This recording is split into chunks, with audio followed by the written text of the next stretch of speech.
So there was once a man who had a really beautiful house. Many people considered it the most beautiful house in that city. He once went to a different city and he came back a few days later.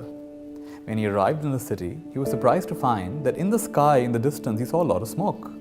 What's going on? He wondered. And as he turned the corner, he could not believe it. His own house was on fire. He couldn't bear it. He couldn't even stand straight. He was trembling and he was crying and he couldn't believe his beautiful house was burning. And just then his son came and he held his father and said, "Father, please don't worry, everything will be fine." And the father's like, "What do you mean everything will be fine? Our house is burning. How can you say everything will be fine?" And the son says, "Father, you have to forgive me. But somebody offered us an unbeatable price. He paid us 3 times. He offered us 3 times the price of our house. It was such a good offer, I couldn't refuse. So on your behalf, I have sold the house." And the man immediately straightened up. "You sold the house? You mean it's no longer our house?"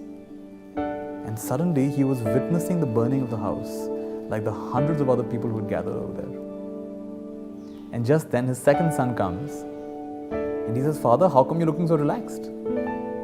Our house is burning." He says, "Son, don't you know your elder brother has sold the house and for a very good price?" The son says, "But father, the person has not paid us yet. How can you be so relaxed? He hasn't paid us yet." And the father is about to collapse again. His heart starts beating faster, his face goes all red and he's trembling. "Oh my goodness, my house is burning, my house is burning." He's about to collapse when his third son comes and says, "Father, father, please relax, everything will be fine." He says, "What do you mean everything will be fine? Your elder brother sold the house, but we haven't received the money yet." He says, "Father, I went and met the man who proposed to buy our house.